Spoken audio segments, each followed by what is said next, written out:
여러분 안녕하세요. 벌써 5주차 수업을 시작하게 되었습니다. 하루하루가 정말 지루하게 또는 어떻게 보면 무의미한 것처럼 또는 보람이 없는 것처럼 이렇게 지나가고 있지 않은지는 모르겠습니다. 그런데 제가 오늘 아침에 책을 읽었는데요. 내 안에 잠든 거인을 깨워라 이런 제목입니다. 앤서니 라벤스에 의해서 쓰여져서 전 세계적으로 폭발적인 인기를 얻었던 책인데요. 우리가 익숙한 것을 좀 익숙하지 않은 방법으로 해보는 거, 또 새로운 시도를 하는 거, 뭐 이런 것들이 우리의 그 잠재력을 깨울 수 있다고 얘기를 하고 있습니다.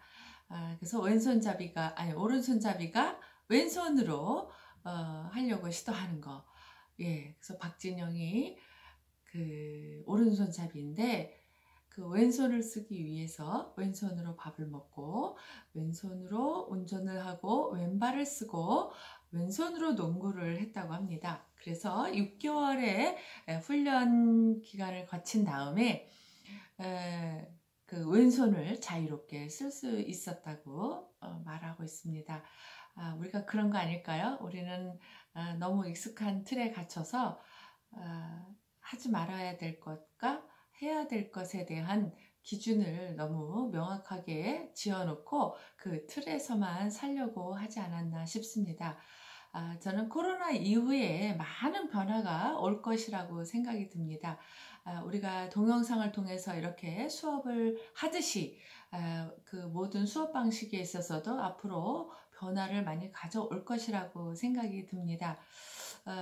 그래서 꼭 이런 동영상 강의가 옳다는 것이 아니라 이런 것들이 보다 더 발전된 모습으로 앞으로 교육에 영향력을 미치지 않을까 이런 생각을 합니다. 그래서 어떤 분은 그렇게 얘기를 하더라고요. 코로나 이전과 코로나 이후에 그 세계가 달라질 것이다. 예, 이거는 정말 그 새로운 디지털 혁명의 시대의 변화를 가져올 것이다 라고 이렇게 말을 하시더라고요. 그 얘기를 들으면서 정말 이상하다 라는 생각도 들기도 했지만 한편으로는 그럴 수도 있겠다 라는 생각을 해봅니다. 그러니까 여러분들이 앞으로 교육자로서의 일을 하게 될지도 모르는 사람들이기 때문에 교육자로서도 역시 새로운 시도, 새로운 방법들 그런 거를 통해서 우리가 학습의 효과를 더 높이는 방법, 또 어떻게 전달하는 것이 학생들에게 이해가 잘 되고 학습을 할 수 있는 욕구를 불러일으키게 할 것인가 라는 이런 연구도 해야 되지 않을까 라는 생각을 해보았습니다. 그러면 우리 다음 시간에 공부한 내용을 잠깐 복습을 하도록 하고요. 그 다음에 오늘은 그 목차에 대해서 설명을 드리도록 하겠습니다. 우리가 지난 시간에 공부한 것은 이제 그 서론을 쓰는 얘기를 했습니다. 그래서 우리가 서문이라고 얘기를 하는데 이 서문은 그 작품에 대한 소개를 하는 내용입니다. 그래서 이 서문은 그 어떤 책의 탄생 배경이라든가 책의 내용을 다듬는 그런 내용들 에 대해서 이제 쓰고 있고요. 내가 이 책을 왜 썼는가, 왜 필요한가, why에 대한 그런 초점이 있고, 그러면 나는 그 어떤 필요한 부분은 무엇에 관한 내용인가, what이라는 내용이 들어가 있고요. 그러면 어떻게 쓰여졌는가, how라는 그런 초점에서 우리가 여러 개의 그 식품 영양학 서문책을 읽어보았습니다.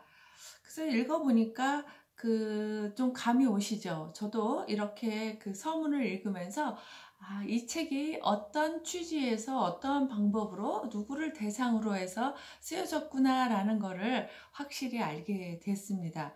그래서 우리가 서문을 쓸 때 이렇게 이런 관점에서 써야 되고, 이미 내가 책을 지으려고 마음을 먹었을 때는 이런 분명한 나의 목표와 표현 방법과 어떤 내용인지에 대한 그 설정이 되어 있지 않으면 책을 쓰는 동안 생각이 왔다 갔다 하게 됩니다. 그래서 장단점이 있는데요.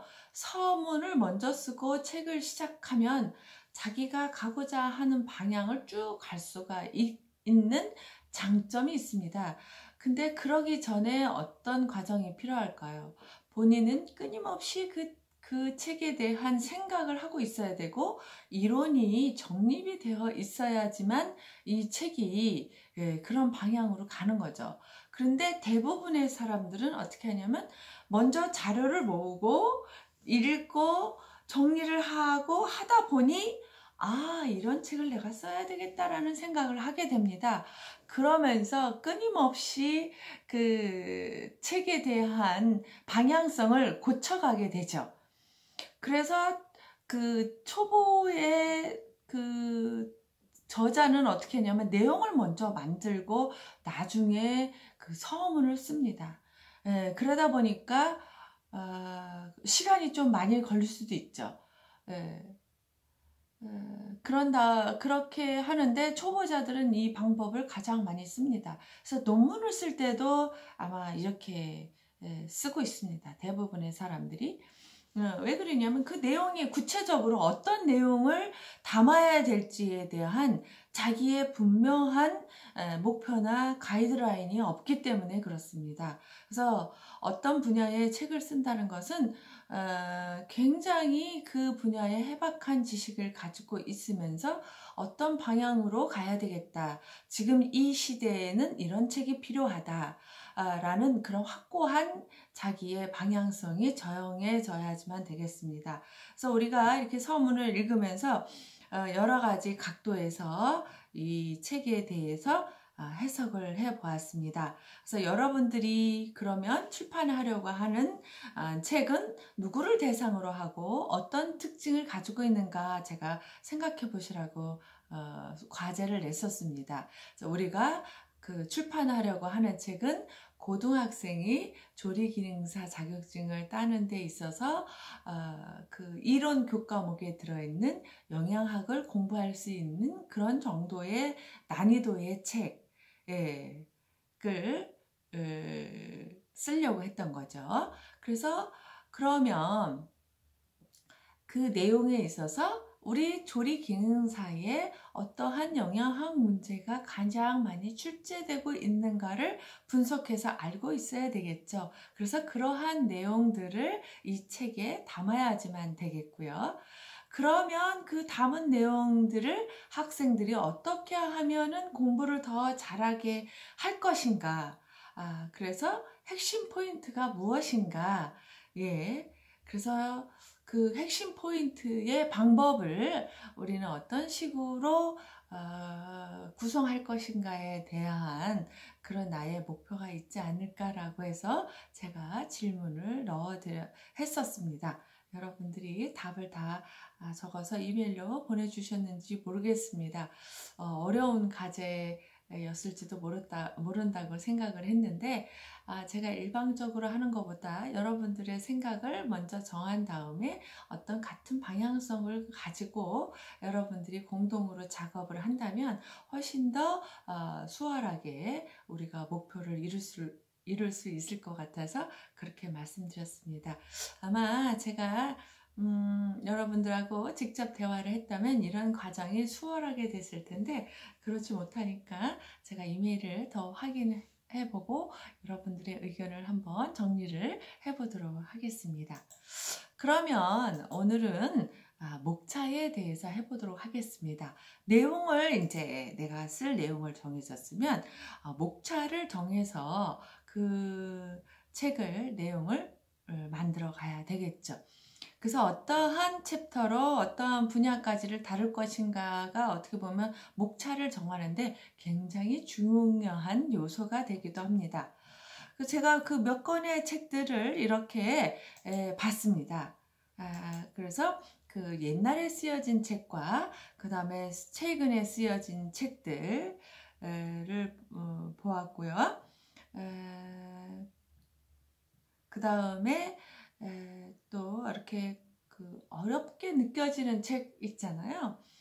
그런 책들 이렇게 세 가지 종류의 책을 보면서 어떤 목차가 이 영양학의 목차로 쓰여져 있는가, 제가 그 내용을 여러분들과 함께 공부하도록 하겠습니다. 자료를 먼저 프린트 하셨나요? 아니면 화면에 띄워 놓으셨나요? 자료를 먼저 이렇게 다운받아서 출력하신 다음에 수업에 참여하시면 훨씬 더 여러분들이 이해도가 쉽지 않을까 이렇게 생각이 듭니다. 그래서 처음에 이제 제가 본 책은 오래전에 나온 책인데요. 고무석이라는 분이 이제 지은 책으로서 2003년도에 나온 책이더라고요. 그래서 책의 제목이 식품과 영양이었습니다. 제1장이 식생활의 이해, 그래서 식품과 영양의 개념, 식품이 갖추어야 할 조건, 건강식의 개념, 식습관과 영양, 이었고요. 제2장은 영양소의 기능, 그래서 설은 당질과 영양, 지방질과 영양, 단백질과 영양, 비타민과 영양, 무기질과 영양. 제3장은 식품과 영양소, 그래서 곡류 및 전분류, 두 번째는 고기와 생선, 계란류, 세 번째는 과일과 채소류, 우유 및 유제품류, 뭐 이렇게 쭉 해가지고 또 그 식품과 그 관련성에 대해서 이렇게 내용을 해 놓으셨더라고요. 4장에서는 이제 물에 대해서 이제 써놓고 있었고요. 뭐 끓인 물은 죽은 물인가, 시판되고 있는 먹는 샘물은 위생적으로 안전하고 좋은 물인가, 물이 올바른 섭취 방법은 뭐 이렇게 해가지고 물과 관련된 시사적인 제목들을 많이 넣으면서 이렇게 책을 목차를 정했더라고요. 그 다음에 5장은 식품의 조리와 맛, 조리의 목적, 조리 방법, 음식의 맛, 어울리는 식품과 음식. 제6장은 식품 가공식품과 식품 첨가물, 그래서 가공식품, 식품 첨가물. 그 다음에 7장에서는 미생물과 발효식품. 이렇게 해서 굉장히 범위가 넓은 그런 내용을 방대하게 다루고 있던 책이었습니다. 제가 이것만 보더라도 이게 영양학 책일까? 또는 식품학 책인가? 뭐 이런 생각을 해봤거든요. 그래서 식품학도로서 굉장히 방대한 내용의 공부는 하기 쉬우나 우리가 원하던 그 조리기능사 자격증을 취득하고자 하는 목적하에서는 굉장히 접근성이 멀지 않을까라는 그런 생각을 해보았습니다. 옛날 버전이라서 이렇게 쓰여졌는지는 모르겠지만 요즘에 나오는 우리 식품의 영양학에 대한 분야하고는 굉장히 상식적인 얘기 같고 또는 아주 방대한 내용을 다루고 있다라는 그런 생각을 하게 됐습니다. 여러분들이 이런 책을 쓰고 싶으신가요? 여러분들 생각은 어떠세요? 저는 조금 이런 방대한 내용의 식품책, 영양학 책은 조금 공부하는 사람이 어려워할 것 같고 분량이 굉장히 많고 그러면서 책이 두꺼워지고 또 무게가 많이 나가겠죠. 이러면 공부하는 사람들이 좋아하지 않을 것 같다라는 생각을 살짝 해보았습니다. 여러분의 생각은 어떠신가요? 그래서 우리가 백과사전이라는 것이 있고 어떤 전문사전이라고 하는 것이 있습니다. 그래서 우리가 백과사전은 정말 100가지 이상을 나열해 놓은, 그래서 100가지라고 하는 것은 단순히 뭐 숫자의 100을 의미하는 것이 아니라 만물상처럼 많이 있는 거죠. 우리가 백화점, 왜 백화점인지 아세요? 만물상처럼 모든 물건이 있다는 뜻이거든요. 그래서 백화점 가면 굉장히 여러 가지 물건을 살 수가 있습니다. 식품부터 그 다음에 옷도 사고 화장품도 사고 전자제품도 사고 뭐 스포츠용품도 사고 내 가구도 사고 책도 사고 뭐 정말 백화점에 가면 다 해결되죠. 예. 그래서 우리가 백화점을 가야 될 때가 있고 때로는 전문점을 가야 될 때가 있습니다. 그죠? 우리가 제가 재료를 사야 되겠다 할 때는 백화점을 가야 될까요? 제가 재료 전문점을 가야 될까요? 예. 전문점을 가야 되지 않을까요? 우리가 프로로서 한다고 한다면. 물론 백화점에 없는 것은 아닙니다. 일부 제과 재료도 있고 도구도 있습니다. 그렇지만 그 전문성은 떨어지기 때문에 제가 제빵 전문가로서 어떤 물건을 구해야 되겠다, 재료를 구해야 되겠다 할 때는 어떻게 할까요? 전문점으로 가게 되는 거죠. 책도 마찬가지라고 생각합니다. 내가 어떤 전문 지식에 관해서 알으려고 한다면 그 전문 지식을 정말 잘 다루어 놓은 책을 구입하려고 하지 않을까요?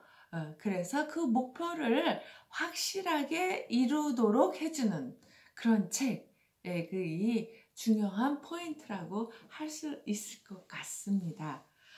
그래서 두 번째 책을 봤는데요. 고급 영양학이라고 하는 책이었습니다.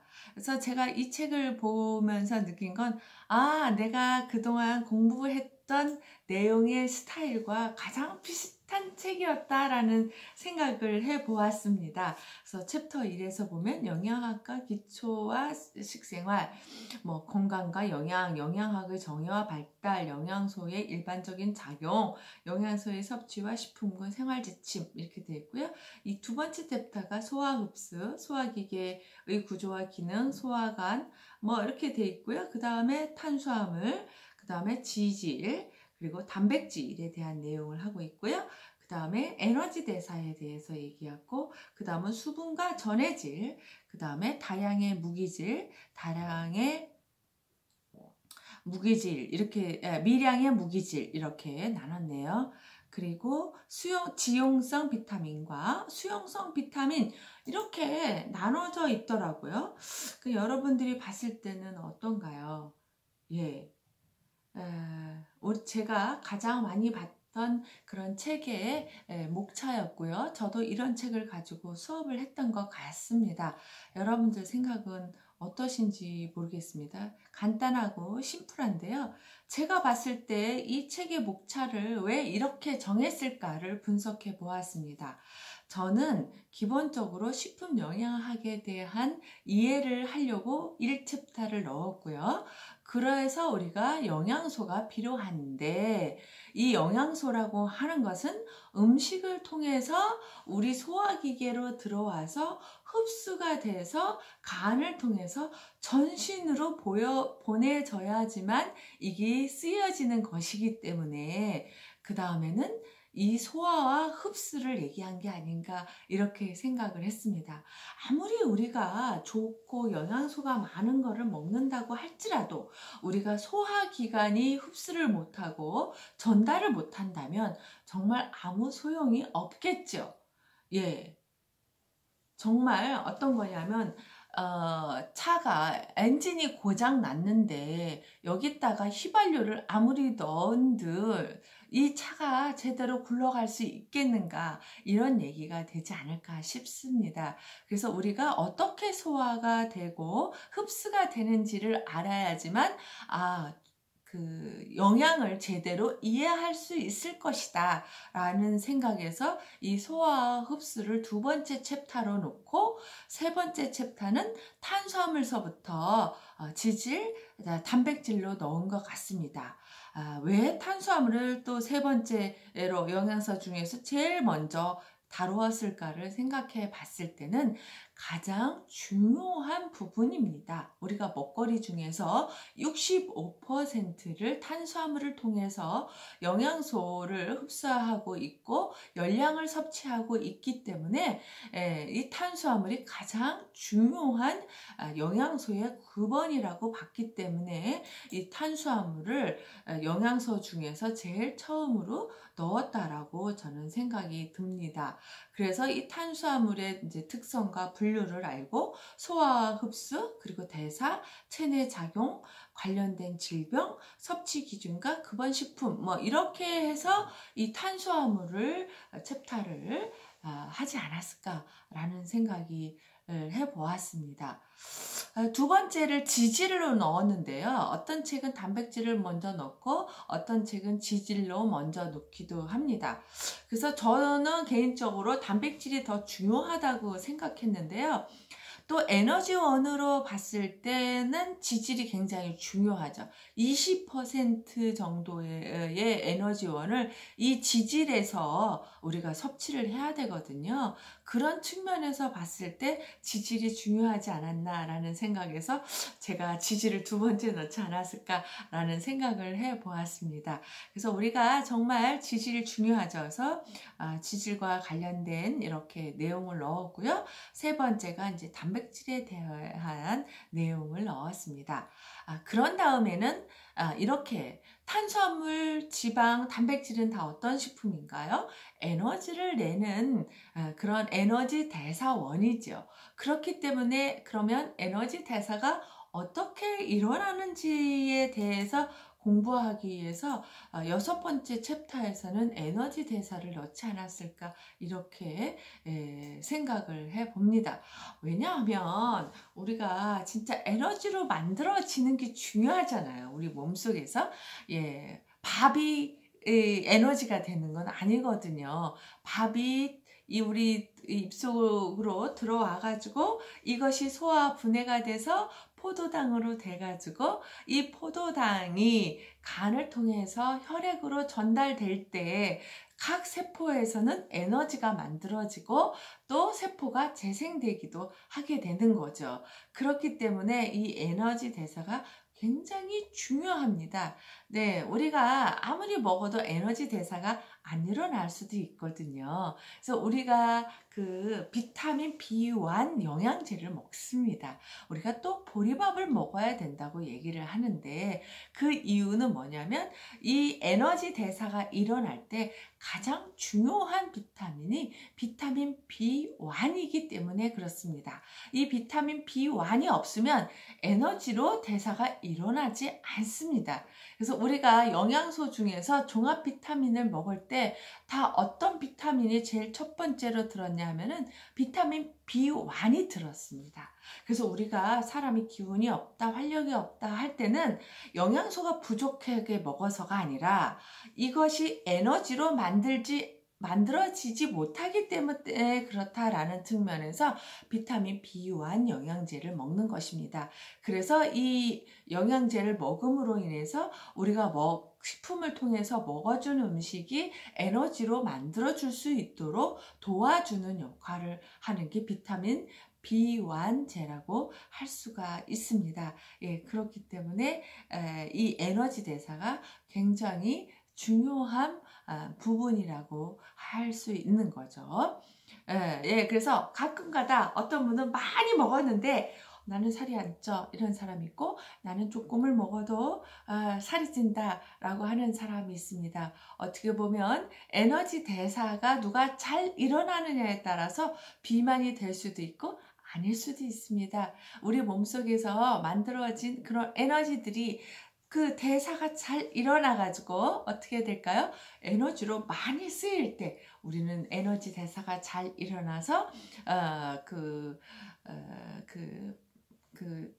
에너지를 몸에 축적하지 않게 되는 거죠. 그래서 우리가 에너지 대사를 좋게 하기 위해서 여러 가지 방법을 쓰고 있는데 영양소 섭취가 이제 비완이 그런 것 중에 하나고 또 운동을 하는 것, 또 역시 에너지 대사를 높이는 방법 중에 하나고요. 우리가 물을 마시는 것도 에너지 대사를 높이는 방법이 되겠습니다.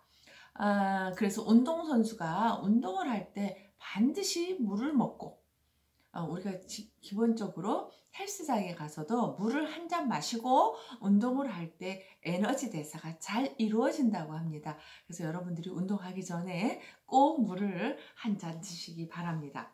사우나에 갈 때도 마찬가지입니다. 뜨거운 물 속에 들어갈 때도 이 물을 한 잔 마시고, 따뜻한 물을 한 잔 마시고 사우나에 들어가면 에너지 대사가 훨씬 더 빨리 일어나게 됩니다. 그 다음에 이제 수분과 전해질입니다. 예, 정말 우리 몸속에 70%가 수분으로 이루어졌죠. 예, 우리 몸속에 있는 수분은 그냥 H2O가 아닙니다. 예, 어떤 거죠? 전해질이 녹아있는 물입니다. 그래서 여러 가지 영양소가 녹아져 있는 물이기 때문에 그런 물 속에 들어있는 그 전해질들이 왜 중요한가? 어떤 작용을 하는가? 그래서 우리가 아무리 싱겁게 먹는 것이 좋다고 주장을 하지만 정말 그 소금을 하나도 먹지 않으면 우리는 목숨을 잃을 수가 있습니다. 왜냐하면 전해질이 없기 때문에 그런 거죠.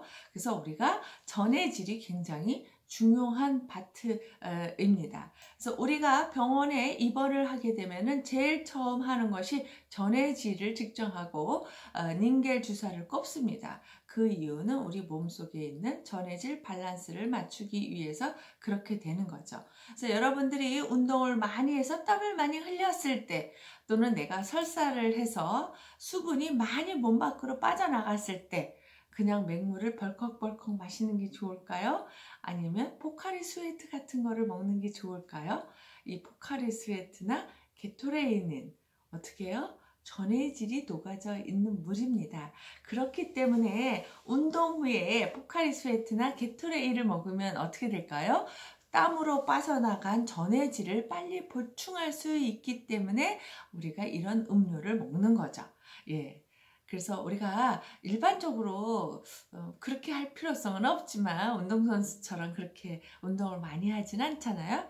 그렇지만 정말 우리가 그 식중독에 나서 설사병이 걸렸다거나 이렇게 했을 때는 이런 전해질 음료가 아주 효과적입니다. 기운을 빨리 차리게 해주죠. 여러분들이 정말 그 수분 배출이 많아지면 기운이 하나도 없으면서 몸이 깔아지는 거를 경험할 수가 있는데요. 이거는 전해질이 부족해서 그렇습니다. 이럴 때는 전해질이 적당히 녹아져 있는 물을 먹는 것이 우리 몸의 밸런스를 빨리 맞추어서 몸의 회복을 도와주는 방법이 되겠죠.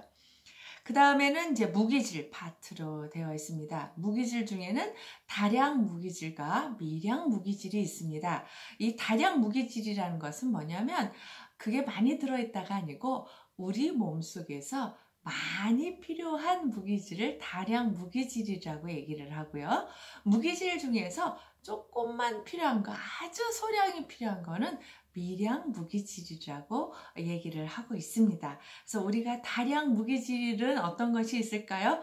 칼슘, 인, 마그네슘, 황 등입니다. 뭐 이런 것들은 우리 몸속에서 많이 필요하죠. 그래서 우리가 칼슘을 먹어야 된다, 우유를 먹어야 된다, 뼈째 먹는 생선을 먹어야 된다 하는 것은 왜냐면 우리 몸속에서 그만큼 많이 필요하기 때문에 그 무기질이 필요해서 하는 얘기입니다. 예, 그 미량 무기질은 아주 조금 필요하기 때문에 우리가 뭐 이런 거를 그렇게 강조하지는 않지만 그래도 철분 같은 경우는 강조되는 그런 영양소라고 할 수가 있습니다. 그 다음에는 지용성 비타민과 수용성 비타민을 했는데요. 이 지용성 비타민은 기름에 녹는 비타민, 지용성 비타민은 수용성 비타민은 물에 녹는 비타민이죠. 그래서 이거를 갖다가 이제 수용성과 지용성 비타민으로 나누어서 이렇게 챕터를 구성했습니다. 그러니까 여러분들 보시기에 어떤가요? 예. 이 정도 구성이면 아주 잘 되어 있는 것 같고요. 순서를 조금 바꿀 수도 있다고는 생각이 듭니다. 그래서 첫 번째에 들어있는 뭐 영양과 기초를 아주 맨 다음으로 보낼 수도 있고 또 이 부분을 뺄 수도 있습니다. 예, 또 소화와 흡수도 역시 마찬가지죠. 바로 탄수화물부터 들어가면서 이 책을 구성할 수도 있습니다. 그래서 우리가 내가 목표하는 바에 의해서 이 챕터를 넣어야 될 것인지 말아야 될 것인지 양의 분량을 늘릴 것인지 줄일 것인지를 정할 수가 있는 거죠. 가장 중요한 핵심 포인트가 어딘가를 정해놓고 하면은 우리가 정확하게 이 가지치기가 잘 되는 거라고 할 수가 있습니다. 책이 두껍고 양이 방대하다고 해서 좋은 책이라고 할 수가 없습니다. 우리는 어떤 거예요? 볼 사람이, 책을 읽을 사람이 꼭 필요한 전문 서적을 만드는 게 목표이기 때문에 거기에 맞추어서 그 내용을 조절할 수가 있어야 된다고 저는 생각이 듭니다. 그 다음은 뭐 또 간단하게 이렇게 설명을 해 놓았습니다. 그래서 여러분들이 이 부분, 목차를 정하는 부분을 다른 책을 통해서도 한번 보시기 바랍니다. 그래서 여러분들이 고등학생이라면 나는 어떤 책을 이렇게 필요하다.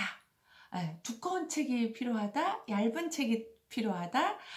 뭐 이런 것부터 시작해서 내용이 쉬웠으면 좋겠다.